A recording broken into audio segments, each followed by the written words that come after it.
تربیت اولاد کے بارے میں ہم لیکچر سن رہے ہیں. اسی کو آگے بڑھاتے ہوئے دیکھتے ہیں کہ بچوں کی مزید تربیت بہترین طریقے سے کرنے کے لیے ہم کیا اصول اپنا سکتے ہیں. ایک اصول یہ بھی یاد رکھیے گا، بچوں کے ساتھ ذہنی سطح کے مطابق بات کریں. قول ہے لوگوں سے ان کی عقل کے مطابق بات کیا کرو. تو بچوں کی عقل، بچوں کا ذہن چھوٹا ہوتا ہے، اس لیے ان کو بات بھی بہت سمپل، سادہ کر کے، سمجھا کے اور آسان بنا کے کرنی چاہیے. عام طور پر مائیں ایک بات کر دیتی ہیں اور اگر بچہ نہ سمجھے تو ڈانٹ ڈپٹ کرتی ہیں. اس طرح کام نہیں چلتا. بچوں کی ذہنی سطح کو دیکھ کر اس کے مطابق بات کریں. اس لیے بڑوں کی باتوں میں بچوں کو اکثر بیٹھنے نہیں دیا جاتا، بچوں کو وہاں سے اٹھا دیا جاتا ہے، کیونکہ بچوں کو سمجھ نہیں آتی اور بچے الجھتے ہیں اور انہیں سمجھ نہیں آ رہا ہوتا کہ کیا مسئلہ ڈسکس کیا جا رہا ہے. اور اگر کوئی بات ان کے کان میں پڑ بھی جائے تو اسے آسان کر کے سادہ طریقے سے سمجھا دے تاکہ وہ کنفیوز ہو کے نہ سوئے، پریشان ہو کے نہ سوئے اور ادھر ادھر نہ پوچھتا پھرے. بچہ کوئی بھی کام اسے سمجھانا ہے، کوئی بھی طریقہ اسے بتانا ہے. اب دیکھیں کہانیوں کا سہارا لینا پڑتا ہے، قصوں کا سہارا لینا پڑتا ہے، اسی طرح کھلونوں کا سہارا لے کے کھیل کھیل میں انہیں سکھانا پڑتا ہے کیونکہ ابھی وہ بہت چھوٹے ہوتے ہیں اور ان کا ذہن بھی بہت چھوٹا ہوتا ہے. اس کی دلیل ہمیں ملتی ہے، نبی کریم صلی اللہ علیہ وسلم جب بدر کے لیے تشریف لے گئے تو راستے میں ایک جگہ نبی کریم صلی اللہ علیہ وسلم نے صحابہ کو بھیجا کہ جائیں اور دشمن کے لشکر کی خبر لے کر آئیں. تو صحابہ کو ایک لڑکا مل گیا جو کفار کے لشکر میں رہتا تھا اور اس کو ان کے بارے میں پورا پتا تھا. صحابہ نے اس کو پکڑ لیا، اس سے پوچھا کہ بتاؤ بھائی ان کافروں کی تعداد کتنی ہے. وہ کبھی کچھ بتائے کبھی کچھ بتائے. صحابہ نے سختی کی، حتیٰ کہ اس کی پٹائی بھی کی، لیکن وہ بتا نہیں پا رہا تھا کہ وہ کتنے ہیں. کبھی کچھ کہتا کبھی کچھ کہتا. صحابہ اس کو نبی کریم صلی اللہ علیہ وسلم کے پاس لے کر آئے. اب میرے آقا صلی اللہ علیہ وسلم کی حکمت اور دانائی دیکھیے. اللہ کے نبی صلی اللہ علیہ وسلم نے اس کو بلایا اور پیار سے بات کی. اسے کہا کہ اچھا بتاؤ کہ لوگ دن میں کتنے جانور ذبح کرتے ہیں. اس نے کہا 9 یا 10 جانور ذبح کرتے ہیں. تو نبی کریم صلی اللہ علیہ وسلم نے فرمایا کہ ایک جانور کا گوشت 100 آدمی کھا لیتے ہیں، تو معلوم ہوتا ہے یہ لوگ 900 سے 1000 کے قریب ہے. اب دیکھیے جانوروں کی تعداد تھوڑی تھی، بچہ صحیح گیس کر سکا، اندازہ لگا دیا، اور اس سے اندازہ لگانا آسان تھا. لیکن پورے لشکر کی تعداد کا اندازہ کرنا بچے کے لیے مشکل تھا. اس لیے اللہ کے نبی نے کیا حکمت بھرا طریقہ اختیار کیا کہ اس سے پوچھا کہ بتاؤ کہ کتنے جانور ذبح ہوتے ہیں، کتنے اونٹ ذبح ہوتے ہیں. اس نے کہا 9 یا 10. تو فرمایا 1000 کے قریب ہے. اسی طرح نبی کریم صلی اللہ علیہ وسلم کی خدمت میں ایک باندی آئی اور وہ ان پڑھ تھی. آپ صلی اللہ علیہ وسلم نے اس سے پوچھا کہ اللہ کہاں ہے. اس نے انگلی کا اشارہ آسمان کی طرف کر دیا. آپ صلی اللہ علیہ وسلم نے فرمایا کہ اس نے گویا کلمہ پڑھا، لہذا مسلمان بن گئی. اس کی سمجھ ہی اتنی تھی. ایک مرتبہ ایک حبشن بچی تھی جو آپ صلی اللہ علیہ وسلم نے اس کو حبشی زبان کے لفظ کہہ کر پکارا. ایک بچی ام خالد تھی. نبی کریم صلی اللہ علیہ وسلم ان کے گھر گئے. اس کی امی نے اس کو کرتا بدلوایا تو آپ صلی اللہ علیہ وسلم نے اس کو کہا کہ ام خالد تمہاری قمیض ثنا ہے. ثنا یہ حبشی زبان کا لفظ ہے اور اس کا معنی ہوتا ہے خوبصورت ہوتا ہے. تو دیکھیں اللہ کے نبی کریم صلی اللہ علیہ وسلم اس بچی کے ساتھ اسی کی زبان میں گفتگو فرما رہے ہیں. تو جو بچوں کو الفاظ پسند آتے ہیں، جو بچوں کی سمجھ میں ہوتے ہیں، وہ الفاظ استعمال کرنے چاہیے. اور جب آپ گفتگو کریں نا تو بہت دھیان رکھیں، کیونکہ اکثر لوگ اس بات میں احتیاط نہیں کرتے. کیونکہ جب ہم بات کرتے تو ہمارے بیک گراؤنڈ میں بہت ساری چیزیں ہوتی ہیں، لیکن بچے کا تو بیک گراؤنڈ نہیں ہوتا نا. اس لیے بچے سے تو بڑے کلیئر صاف الفاظ میں بات کرنی پڑتی ہے، واضح گفتگو کرنی پڑتی ہے. اور بچہ تو رات کو سوتا ہے، صبح بھول ہی جاتا ہے. چنانچہ حدیث پاک میں نبی کریم صلی اللہ علیہ وسلم فرمایا، انس اے بیٹے اگر صبح اور شام اس طرح گزار سکو کہ تمہارے دل میں کینہ نہ ہو تو یہ میری سنت ہے، اور جو میری سنت پر عمل کرے گا وہ جنت میں میرے ساتھ ہوگا. اب دیکھیے بات کو سمجھایا لیکن کتنا کلیئر اور صاف بات فرمائی کہ ایک تو اسے اے بیٹے کہہ کر متوجہ فرمایا اور دوسرا بتایا کہ صبح شام اس حال میں گزار سکو گے تو تمہارے سینے میں کسی کے بارے میں کینہ نہ ہو تو ایسا کر لو. پھر آگے یہ بھی کہا کہ یہ میری سنت ہے، یعنی میرا طریقہ ہے، اور میرے آگے یہ بھی بتا دیا کہ جو میری سنت پہ عمل کرے گا وہ جنت میں میرے ساتھ ہوگا. اب اس بات کو سن کر انس کے لیے اس پر عمل کرنا کتنا آسان ہو گیا، اس لیے واضح گفتگو کرنی چاہیے. ہم کہتے ہیں یہ کر دو، یہ کیوں نہیں کیا، یہ کرنا تھا. آپ انہیں بتائیں. اب دیکھیں ایک طریقہ کینے سے بچانے کے لیے آپ صلی اللہ علیہ وسلم نے 3 پوائنٹ لیے نا، ٹھیک ہے، کینے سے بھی بچایا، میری سنت بھی کہا اور میرے ساتھ جنت تک رسائی. تو آپ بچے کو کسی بھی عمل کو کروانے سے پہلے یہ سوچیں کہ اسے کتنے آسان طریقے سے، کہ اگر بیٹا آپ ماما کی بات مانیں گے تو آپ کو اجر و ثواب ملے گا اور آپ جنت الفردوس کے وارث بنیں گے. آپ پانی پلائیں گے کسی کو تو آپ کو انشاءاللہ اللہ تعالیٰ حوض کوثر کا پانی نصیب کرے گا. اس طرح کے جملے کہنا شروع کریں، اس طرح کا احترام انہیں سکھائیں، اس طرح بات کہیں کہ آپ ماما کی مدد کریں گے کام میں تو اللہ تعالیٰ آپ کے کام آسان کرے گا. آپ صلی اللہ علیہ وسلم کا فرمان ہے کہ جب تک کوئی شخص دوسرے کی مدد میں لگا رہتا ہے تو اس وقت تک اللہ تعالیٰ اس کی مدد میں لگے رہتے ہیں. انشاءاللہ ایک لیکچر اس پہ بھی آپ کو دوں گی کہ احادیث کو سامنے رکھ کے کس طرح تربیت کرنی ہے انشاءاللہ. چنانچہ قرآن مجید میں سورۃ لقمان کے اندر حضرت لقمان علیہ السلام کی نصیحتیں ہیں. انہوں نے کتنی کلیئر بات کی، یا بنیہ لا تشرک باللہ. ان نصیحتوں کو ضرور پڑھیے، ان سے سبق سیکھیے کہ ماں باپ کو اپنے بچوں کو کیسے واضح گفتگو کے ساتھ نصیحت کرنی چاہیے. اور پھر ایک اصول یہ بھی بیان کرتی چلوں کہ واقعات کو سن کر انسان کو تسلی بھی ہوتی ہے اور عمل کا بھی جی کرتا ہے. اللہ تعالیٰ قرآن مجید میں فرماتا ہے وَكُلًّا نَقُصُّ عَلَيْكَ مِنْ أَنْبَاءِ الرُّسُلِ مَا نُثَبِّتُ بِهِ فُؤَادَكَ. اس لیے قرآن مجید میں یوسف کا واقعہ، موسیٰ کا واقعہ، اصحاب کہف کا واقعہ، جتنے واقعات بتائے گئے اس سے وقت گزاری کے لیے نہیں، سبق سکھانے اور سمجھانے کے لیے. بچوں کو بھی واقعات سے بات جلدی سمجھ آ جاتی ہے. آپ بھی اپنے بچوں کو واقعات سنایا کریں. قصص النبیین میں سے پڑھ کر واقعات سنایا کریں.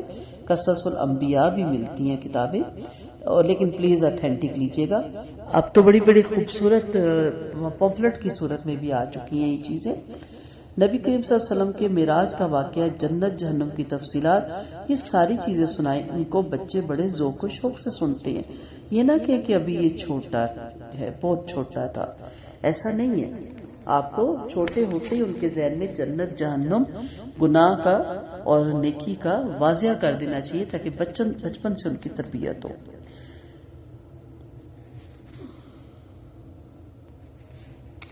اس لیے بچوں کو ان واقعات کو بیان کریں. ان کی تربیت کے لیے انتہائی بہترین اصول ہے. اصل میں ہم ماؤں کو ٹائم ہی نہیں ہے نا، باقی اتنے کام ہیں. مثال کے طور پر ایک واقعہ ہے اور بڑے اس کو کہانی کی صورت میں آپ سنا سکتے ہیں کہ بنی اسرائیل کے 3 لوگ تھے. ایک آدمی برس کا مریض تھا، دوسرا آدمی گنجا تھا اور تیسرا آدمی اندھا تھا. یہ سب بہت پریشانی کی زندگی گزار رہے تھے. ایک شخص برس والا مریض کے پاس آیا اور کہا کہ تیرا کیا حال ہے؟ اس نے کہا کیا حال بتاؤں، میں تو مریض ہوں، لوگ میری شکل دیکھنا پسند نہیں کرتے، نہ ہی میرا کاروبار چلتا ہے. اس آدمی نے دعا دی، برس کی بیماری بھی ختم ہوگی. اللہ نے اس کو اٹھنی عطا کی اور اس میں اتنی برکت ہوئی کہ کچھ عرصے کے بعد وہ ہزاروں اٹھنیوں اور اونٹوں کا مالک بن گیا. پھر دوسرے بندے کے پاس گیا، پوچھا کیا حال ہے؟ اس نے کہا سر پر بال نہیں، لوگ میرا مذاق اڑاتے ہیں، کاروبار بھی نہیں چلتا. اس نے دعا دی، اللہ نے خوبصورت بال بھی عطا کر دیے اور ایک گائے بھی عطا کر دی. گائے کی نسل اتنی بڑی کہ ہزاروں گاؤں کا وہ مالک بن گیا. تیسرے کے پاس گیا، اندھے سے پوچھا کیا حال ہے؟ اس نے کہا میاں لوگوں کے لیے تو رات میں اندھیرا ہوتا ہے، میرے لیے تو دن میں بھی اندھیرا ہے. در در کی ٹھوکریں کھاتا ہوں اور دھکے کھاتا ہوں، لوگوں سے ٹکڑے مانگتا ہوں، یہ بھی میری کوئی زندگی ہے. اس نے دعا دی، اللہ نے اس کی بینائی بھی ٹھیک کر دی اور ایک بکری دی. وہ بکریاں اتنی بڑی کہ ہزاروں بکریوں کا مالک بن گیا. حتیٰ کہ ایک وقت آیا تینوں آدمی بنی اسرائیل کے بڑے امیر بندے کہلانے لگے. اب محلات بنا لیے، غلام رکھ لیے، نوکر چاکر رکھ لیے، کھانے میں، مزے میں، بہاریں بھی۔ جب یہ لوگ نعمتوں کی زندگی گزارنے لگے، وہ بندہ پہلے کے پاس آیا اور کہا میں محتاج ہوں، آپ کے پاس بہت کچھ ہے، ایک وقت تھا کہ آپ کے پاس کچھ نہیں تھا، اب اللہ نے آپ کو اتنا کچھ دیا ہے، مجھے اللہ کے نام پر دے دیجئے۔ اس کو بڑا غصہ آیا اور کہا کہ تم نے یہ کیسے کہا کہ میرے پاس کچھ نہیں تھا؟ میں امیر، میرا باپ امیر تھا، میں امیر باپ کا بیٹا ہوں، میرا دادا امیر تھا، فلاں امیر، چلے جاؤ یہاں سے۔ اس نے جھڑک کے باہر نکال دیا۔ جب یہ آنے لگا تو کہا اچھا میاں جیسے تم تھے اللہ تمہیں ویسا ہی کر دے۔ اب وہ پھر برس کا مریض بن گیا اور ایسی بیماری ہوئی کہ اس کے سب جانور مر گئے۔ پھر یہ آدمی دوسرے کے پاس گیا، اسے کہا بھائی محتاج ہوں، اللہ کے نام پہ کچھ دے دو، ایک وقت تھا کہ تمہارے پاس کچھ نہ تھا، اب تو تمہارے پاس بہت کچھ ہے۔ اس نے کہا خبردار جو تم نے ایسی بات کی، مفت کا مال نہیں میرے پاس کہ میں تمہیں دیتا پھروں، میں نے محنت سے کمایا ہے، میں تو اتنا اچھا بزنس مین ہوں، فلاں سے ڈیل کی تھی تو مجھے اتنا ملا، فلاں سے ڈیل کی تھی تو مجھے اتنا ملا، یہ خون پسینے کی کمائی ہے، تم کیسے کہتے ہو کہ تمہارے پاس کچھ نہ تھا؟ تو اس نے کہا میاں ناراض نہ ہو، تم جیسے تھے اللہ تمہیں ویسا ہی کر دے۔ اب یہ پھر گنجا بن گیا اور جتنی گائے تھی وہ سب ہلاک ہو گئی۔ پھر تیسرے کے پاس گیا، اسے کہا میں محتاج ہوں، اللہ کے نام پہ کچھ دے دو، ایک وقت تھا کہ تمہارے پاس کچھ نہ تھا، آج اتنا کچھ ہے۔ جیسے ہی اس نے یہ بات کی تو اس آدمی کی آنکھ میں آنسو آ گئے۔ اس نے کہا میرے بھائی تم نے بالکل سچ کہا، میں تو اندھا تھا، میں ٹھوکریں کھاتا تھا، ٹکڑے مانگ مانگ کر لوگوں سے لیتا تھا، کسی اللہ کے بندے نے دعا دی، اللہ نے بنائی بھی دے دی، اور اتنی بکریاں اللہ نے مجھے عطا فرما دی۔ آج اس اللہ کے نام پر تم مانگنے کے لیے آئے ہو، ان دو پہاڑوں کے درمیان پوری وادی میں جتنی بکریاں ہیں جتنی چاہو اللہ کے نام پہ لے جاؤ۔ جب اس نے یہ بات کہی تو اس نے کہا کہ مبارک ہو، میں تو فرشتہ ہوں، اللہ نے 3 بندوں کے پاس امتحان کے لیے بھیجا تھا، 2 بندے اپنی اوقات کو بھول گئے، اللہ نے نعمتیں واپس چھین لی تو اس نے اپنی اوقات کو یاد رکھا، اللہ تمہارے مال میں اور برکت عطا فرمائے، اور تم نے اپنی اوقات کو یاد رکھا۔ اس نے دعا دی کہ اللہ تمہارے مال میں اور برکت عطا فرمائے، چنانچہ آدمی پوری زندگی ناز و نعمت میں پلتا رہا۔ اب اگر بچے کو یہ واقعہ سنائیں اور پھر اس کو یہ بتائیں کہ اللہ جو نعمتیں بھی دیتا ہے ہمیں اس کے نام پہ خرچ کرنی چاہیے، تو بچے کے اندر کیسا جذبہ پیدا ہوگا، وہ کہے گا کہ امی جو کچھ خرچ کر دیجئے، اس طرح انبیاء کرام کے، اولیاء کرام کے واقعات سنا کے اس سے نتیجہ نکالا کریں اور بچے کو سکھائیں کہ یہ ہونا چاہیے۔ پھر بچے پر ایسی بات جلدی اثر کرتی ہے اور یہ بات اس کے ذہن نشین ہو جاتی ہے۔ جب آپ ایسے واقعات، اتھینٹک واقعات سنائیں کہانیوں کی صورت میں تو اس میں خود پوائنٹ بنائیں۔ پہلی چیز دعا کی افادیت، مشکل سے نکلنے کا، شکر ادا کرنے کا، بہت سے اس میں سے پوائنٹ نکلتے ہیں، تو بچوں کے اندر یہ چیز آ جاتی ہے اور بچے بہت خوشی سے اس کو پھر سر انجام دیتے ہیں۔ بچوں کی تربیت کا ایک نہایت اہم اصول بھی ہے، وہ یہ ہے کہ بچوں کے درمیان مساوات اور برابری رکھنے کی پوری کوشش کرنی چاہیے۔ چنانچہ بہت سی مرتبہ ماں باپ کسی ایک بچے کو بہت اہمیت دیتے ہیں، یا تو چھوٹے کو بہت اہمیت دیتے ہیں یا سب سے بڑے کو، پھر اس سے دوسرے بچوں کو جلن ہوتی رہتی ہے۔ اس کی دلیل قرآن عظیم الشان میں ہے۔ تو یہ دیکھیے سیدنا یعقوب کو یوسف سے خصوصی انسیت تھی، نتیجہ کیا نکلا، باقی بھائیوں کے دل میں حسد پیدا ہو گیا۔ اس طرح ماں باپ جب کسی ایک کو ترجیح دینا شروع کر دیں گے تو دوسرے کے دل میں جلن پیدا ہوگی، حسد ہوگا۔ نبی کریم صلی اللہ علیہ وسلم اس کا بہت لحاظ رکھتے تھے۔ حدیث مبارکہ میں نبی کریم صلی اللہ علیہ وسلم کھانا نوش فرما رہے تھے اور آپ کے دائیں جانب ایک چھوٹا سا بچہ آ کے بیٹھ گیا۔ اللہ کے نبی صلی اللہ علیہ وسلم نے پانی بچھایا تو آپ کے بائیں طرف بڑی عمر کے ایک صحابی بیٹھے ہوئے تھے۔ آپ کا جی چاہتا تھا کہ آپ اس صحابی کو پانی دیں، لیکن آپ نے دائیں طرف والے بچے سے پوچھا کہ تم میرے دائیں طرف ہو، تمہارا حق زیادہ بنتا ہے، اگر اجازت دو تو یہ پانی میں بائیں طرف والے کو دے دوں۔ وہ بچہ سمجھدار تھا، کہنے لگا اللہ کے نبی صلی اللہ علیہ وسلم آپ کے بچے ہوئے پانی میں تو کسی کو اجازت نہیں دوں گا۔ اللہ اکبر۔ اللہ کے نبی صلی اللہ علیہ وسلم نے بچے کو پینے کے لیے پانی عطا فرمایا۔ اسی لیے علماء نے لکھا ہے کہ بلا وجہ بچوں میں تفصیل کرنا یعنی فرق کرنا حرام ہے، سب بچے ہیں۔ کئی گھروں میں بچوں کو بچیوں پر بڑی فوقیت دی جاتی ہے، بیٹوں کو تو ایسے دیکھتے ہیں جیسے کوئی اس وقت کا شہزادہ اتر آیا ہے۔ یہ غلط بات ہے، بیٹا بھی اولاد ہے، بیٹی بھی اولاد ہے، وہ بھی انسان ہے، یہ بھی انسان ہے، اس لیے ماں باپ کی محبت کا تعلق سب بچوں اور بچیوں کے ساتھ برابر ہوتا ہے۔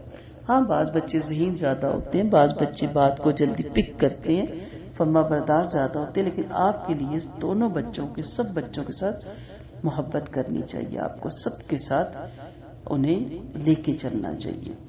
اسی طرح بچوں کو سنت کا اہتمام کروائیے، ماں کو چاہیے ہر موقع پہ بتائے بیٹا یہ آپ صلی اللہ علیہ وسلم کی سنت ہے، پہلے آپ صلی اللہ علیہ وسلم کی محبت دل میں بٹھائی جائے، پھر جب آپ بتائیں گے کہ ہمارے حبیب صلی اللہ علیہ وسلم ایسا کرتے تھے تو بچے شوق سے ویسا کریں گے۔ سیرت کی مثال نیلے آسمان کی طرح ہے، دنیا میں جہاں بھی آپ ذرا آنکھ اٹھائیں آپ کو نیلا آسمان نظر آئے گا، زندگی کے کسی موڑ پہ بھی آپ کھڑی ہیں ذرا آنکھ اٹھا کے دیکھیں، میرے آقا صلی اللہ علیہ وسلم کی سیرت آپ کو نیلے آسمان کی طرح نظر آئے گی، ہر قدم پہ رہنمائی، ہر جگہ پہ رہنمائی، کوئی زندگی کا گوشہ ایسا نہیں ہے جس میں میرے آقا صلی اللہ علیہ وسلم نے رہنمائی نہ دی ہو۔